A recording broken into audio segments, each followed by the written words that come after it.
Good morning, students. Today we are going to discuss our next chapter. Going to start our next chapter, combustion and fossil fuels. Okay. Combustion का meaning क्या होता है? अब क्या होता है भाई कंबशन? कंबशन होता है complete burning of any substance की। एक तो होती है बर्निंग कि सिंपल हम जब मर्जी चाहे उसको क्या कर सकते हैं उसको स्टॉप कर सकते हैं, ठीक है। बट यहाँ पे क्या होता है combustion, complete burning of any substance की। पूरा सब्सटेंस ही क्या हो जाता है, बर्न हो जाता है। जैसे सुना होगा ना, होलिका दहन होता है कि मतलब कंप्लीट ही उसको बर्न करना होता है। तो इस कंबशन का मीनिंग भी क्या होता है, दहन करना है, complete burning of any substance की, कुछ कंप्लीट बर्न हो जाना, ठीक है। उसको हम क्या बोलते हैं, कंबशन। अब फोसिल्स फ्यूल क्या होते हैं? फोसिल्स फ्यूल जैसे हमारे कोल, पेट्रोलियम, ठीक है। इनके बारे में हम नेक्स्ट स्टडी करेंगे। तो फर्स्ट आपने 7th क्लास में रीड कर चुके हो आप, what are reversible changes, what are irreversible changes, read कर चुके हो। तो क्या होते हैं रिवर्सिबल चेंजेस? रिवर्स का मीनिंग क्या होता है, बैक, ठीक है। सुना होगा ना, रिवर्स गियर होता है, ठीक है। रिवर्स का मीनिंग क्या होता है, बैक। क्या होता है रिवर्स का meaning, back.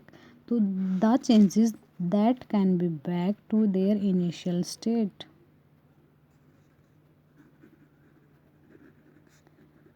that can be back to initial state।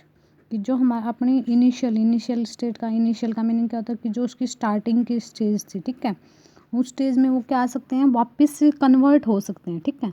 That can B convert भी लिख सकते हो आप, कन्वर्ट और बैक, कि जो कन्वर्ट किए जा सकते हैं वापस से उसकी फर्स्ट पोजीशन में, ठीक है, इनिशियल पोजीशन में, यानी स्टार्टिंग पोजीशन में, जिस पोजीशन में वो हमारे पास था, ठीक है। सपोज एग्जांपल देखो कि आपने क्या किया, वाटर लिया, ठीक है। वाटर क्या, आपका लिक्विड, आपने क्या कर दिया, उसको फ्रीज कर दिया, ठीक है।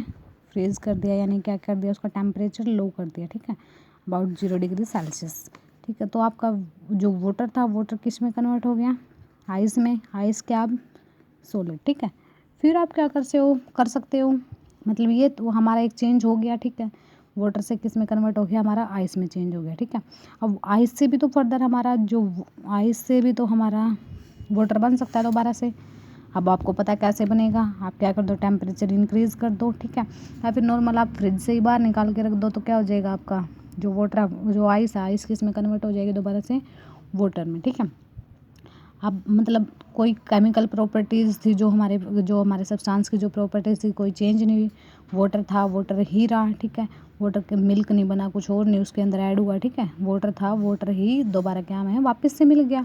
तो ये क्या हमारा रिवर्सिबल चेंज, ओके। तो इस टाइप के चेंज को हम क्या बोलते हैं, reversible change. That can be reversed back to their initial state, कि जो अपनी इनिशियल स्टेट पे दोबारा से चेंज हो सके। जैसे वाटर था, दोबारा से आइस बनने के बाद फिर वाटर में चेंज हो गया, ठीक है। नेक्स्ट हमारे इरिवर्सिबल चेंजेस, ठीक है। The changes that can not be reversed back, ठीक है, can not be reversed back to initial state, कि जो अपने रिवर्स स्टेट में, ठीक है, वापस नहीं आ सकते, उनको हम क्या बोलते हैं, ये रिवर्सिबल चेंजेस, ठीक है। अब एग्जांपल्स देखो, जैसे आप क्या करते हो, आपके पास क्या फ्लोर है, ठीक है, व्हीट फ्लावर है या फिर कोई भी है, मतलब आटा है आपके पास। आपने क्या कर दिया, उसको डो बनाने के बाद उसकी क्या बना दी, चपाती बना दी, ठीक है। क्या बना दिया, चपाती बना दी, ठीक है। अब आप चपाती से दोबारा से क्या आप ऐसा ही फ्लोर बना सकते दोबारा से, जैसा हमारा था ऐसा ही व्हीट फ्लावर बना सकते आप? नहीं बना सकते हैं ना। तो ये कौन सा है हमारा इरिवर्सिबल चेंज, कि हम लास्ट से फाइनल स्टेज से इनिशियल स्टेट में हम वापस नहीं आ सकते। इनिशियल स्टेट यानी जो हमारे स्टार्टिंग में स्टेट थी, ठीक है, उसको हम इनिशियल स्टेट बोलते हैं। और जो हमारी मतलब बाद में कुछ और बन गया उस चीज़ से, उसको हम क्या बोलते हैं, फाइनल स्टेट, ठीक है। सपोज इसमें एग्जांपल्स हमारे कुकिंग ऑफ फूड, ठीक है, बर्निंग ऑफ पेपर। अब आप क्या कर दिया, आपने बर्न कर दिया पेपर को, ठीक है। अब पेपर किस में कन्वर्ट हो जाएगा, ऐश में। क्या आप उसी ऐश से पेपर दोबारा बना सकते हो? नहीं बना सकते ना। तो ये सारे हमारे कौन से हैं, इरिवर्सिबल चेंजेस, ठीक है। और दूसरा क्या है, इसकी जो ऑक्सीजन होती है, oxygen gas helps in burning, ठीक है, आपको पता होनी चाहिए बातें, कॉमन सी बातें हैं कि oxygen gas always helps in burning, कि जहाँ पे ऑक्सीजन प्रेजेंट होगी वहीं पे क्या हो जाएगा, कोई भी सब्सटेंस बर्न हो जाएगा, ठीक है। और कार्बन डाइऑक्साइड जो हमारे CO2 है, ऑक्सीजन का फॉर्मूला क्या होता है O2, ठीक है। Carbon dioxide CO2 does not help in burning, कभी भी बर्निंग में हेल्प नहीं करते, ठीक है। ओके, अब नेक्स्ट देखो, look at the pictures and circle the items that can be used to put out fire, कि कौन सी ऐसी पिक्चर्स में से आपको सेलेक्ट करनी है आइटम्स कि जो क्या कर सकते हैं, पुट आउट फायर, फायर को कंट्रोल कर सकते हैं। पुट आउट का मीनिंग क्या होता है, उसको कंट्रोल करना, ठीक है, फायर को वहाँ से ख़त्म कर देना, ठीक है। फर्स्ट है सैंड, राइट, सैंड हम यूज़ कर सकते हैं बिकॉज सैंड ऐसा मटेरियल है जो कभी भी बर्न नहीं हो सकता, ठीक है, ऐसा आइटम है। तो सैंड हमारा क्या, एक हम इनको टिक कर रहे हैं सर्कल की बजाय, ठीक है। नेक्स्ट हमारा फायर एक्सटिंग्विशर्स, ये तो हम यूज़ करते ही करते हैं।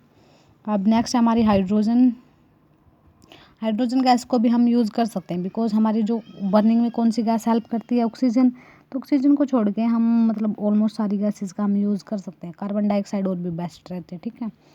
नेक्स्ट हमारी ऑक्सीजन, ऑक्सीजन को तो हम यूज़ नहीं करेंगे, क्यों नहीं करेंगे, बिकॉज ऑक्सीजन क्या एक, हाँ भाई अभी हमने रेडी किया था, ऑक्सीजन क्या एक सपोर्टिव गैस है, किसके लिए, बर्निंग के लिए, ओके, तो इसका यूज़ हम नहीं करेंगे, ठीक है।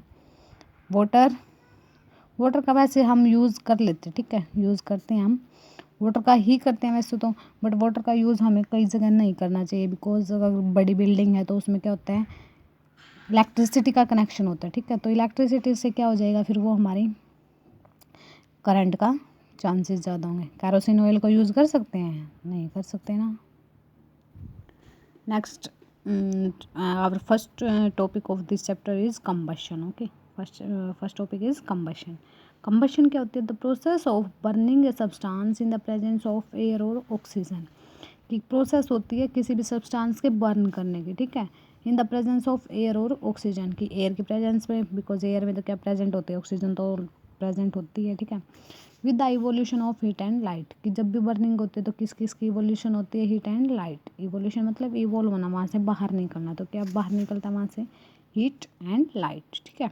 लाइट तो प्रोड्यूस होती है, हीट भी प्रोड्यूस होती है, उसी को हम क्या बोलते हैं, कंबशन, ठीक है।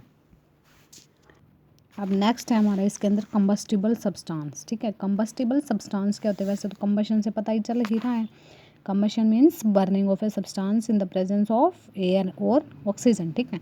तो कंबस्टिबल सब्सटेंस भी हमारा कुछ ऐसा ही होता है, सब्सटेंस के ऊपर अब जब हमारी हम टॉक करेंगे तो देखो, सब्सटेंसेस दैट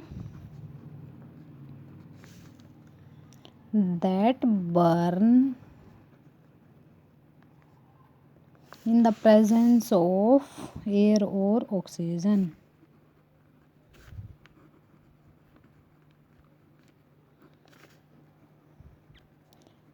कि कोई भी सब्सटेंस जो क्या हो सकता है, एयर की प्रेजेंस में और ऑक्सीजन की प्रेजेंस में क्या हो सकता है, बर्न हो सकता है, ठीक है, उसको हम क्या बोलते हैं, कंबस्टिबल सब्सटेंस। क्या हो सकता है, जो बर्न हो सकता है, ठीक है, कोई भी substance, any substance that can burn is called combustible substance, okay. तो examples is wood, coal, petrol, LPG gas है तो होती है, जैसे हमारे ये सारे क्या है इसके एग्जांपल, ठीक है, कोल, पेट्रोल, वुड, पेपर, मतलब बहुत सारे एग्जांपल्स हमारे ऐसे तो, ठीक है। अब नॉन कंबस्टिबल सब्सटेंस क्या होते हैं, अब नेम से ही पता चल रहा होगा आपको, non combustible substances that can not burn, ठीक है,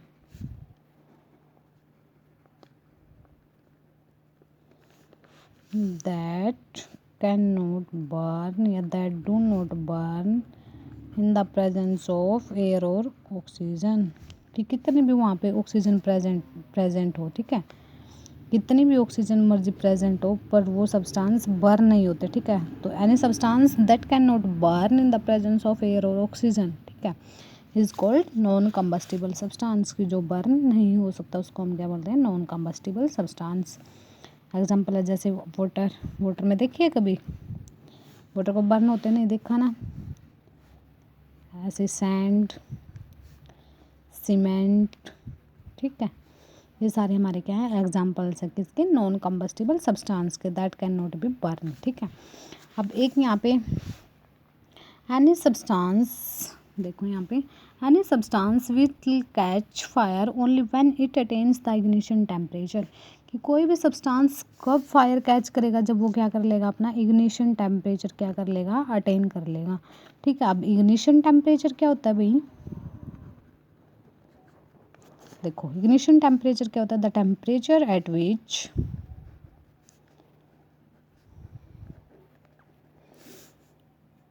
which any substance start burning. ठीक है, कि कोई भी टेम्परेचर जिस पे क्या हो सकता है, कोई भी सब्सटेंस हमारा क्या हो सकता है, बर्न हो सकता है। ठीक है, अगर हमारा वो टेम्परेचर ही नहीं, आपने देखा होगा कई बार हम क्या करते हैं, फॉसिल्स फ्यूल या फिर कोई हमारा मतलब फ्यूल बर्न करते हैं। ठीक है, सपोज हमने वुड ही ले ली। ठीक है, अब देखा होगा वुड जब हम बर्न करते हैं तो गर्मियों में तो क्या होता है, हीटिंग के टाइम जो ऐसे समर सीजन होता है तो ईजिली बर्न हो जाती है, बट जब विंटर सीजन होता है तो थोड़ा टाइम लेती है वो बर्न होने में। ठीक है, तो इसमें क्या है भाई ऐसा कि ये इतना मतलब उस सीज़न में इतनी जल्दी हो जाती है और सीजन में इतना लेट होती है, वो सब किस पे डिपेंड है, टेम्परेचर पे ही तो डिपेंड है। जो जैसे कि हमारा विंटर में जो टेम्परेचर होता है वो कैसा होता है, लो। ठीक है, और समर में हमारा टेम्परेचर कैसा होता है, हाई। तो इसको बर्न होने के लिए क्या चाहिए, वुड को हाई इग्निशन टेम्परेचर चाहिए। ठीक है, टेम्परेचर को हाई चाहिए, तो जितना ज़्यादा हाई टेम्परेचर समर में इसको मिलेगा तो उतना जल्दी बर्न हो जाएगी। अब टेम्परेचर लो है तो पहले उसको हीट होना पड़ेगा, यानी खुद उसको क्या लेना पड़ेगा, टेम्परेचर गेन करना पड़ेगा। ठीक है, जब उसके अंदर का टेम्परेचर इंक्रीज होता जाएगा तो क्या करना स्टार्ट कर देगी, बर्न करना स्टार्ट कर देगी। ठीक है, और जो हमारी इग्निशन टेम्परेचर के साथ साथ और क्या प्रेजेंट होनी चाहिए, वहाँ पे ऑक्सीजन भी प्रेजेंट होनी चाहिए। ठीक है, जो क्या करते हैं, ऑक्सीजन क्या करती है, सपोर्ट बर्निंग की, वो किसको सपोर्ट करती है, बर्निंग को सपोर्ट करती है। ठीक है।